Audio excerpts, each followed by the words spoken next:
A Tagoy speaker in my class shed tears when he discovered that the Tagoy language, one of over 100 indigenous languages in Sudan, was endangered and the number of speakers has decreased. I could feel his sense of loss and pain. I remembered when I discovered that my family doesn't speak our ancestors' language. In fact, they didn't even know if it belonged to them, connected to them, or they should speak it. I felt like I missed something, a sense of who I am and my identity. How can we hear a voice that is dying or disappearing? This reminds me of the myth of the old eagle that breaks off its beak, pulls out its feathers and claws so new one can grow and be strong again. Like me, I escaped from my home in Khartoum 3 times,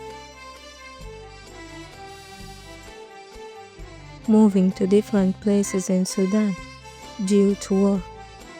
The last time, I hope it was the last, was the most difficult.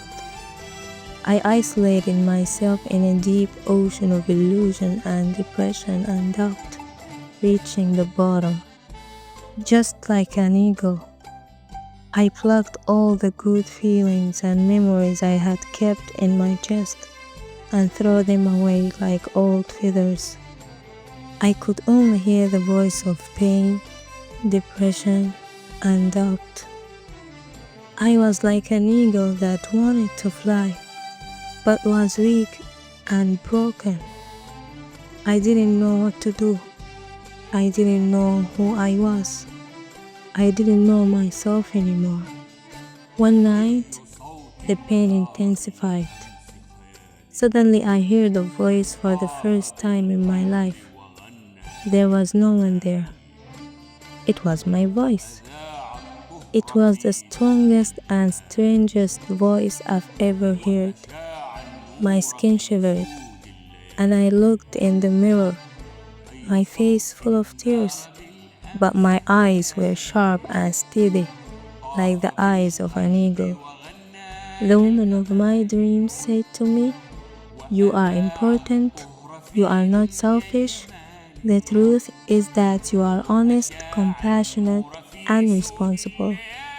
You deserve goodness, and you must love yourself from this moment on." I became stronger after hearing that voice.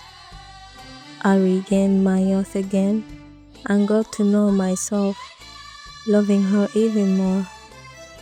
I wonder what happens to a person's voice when their language disappears.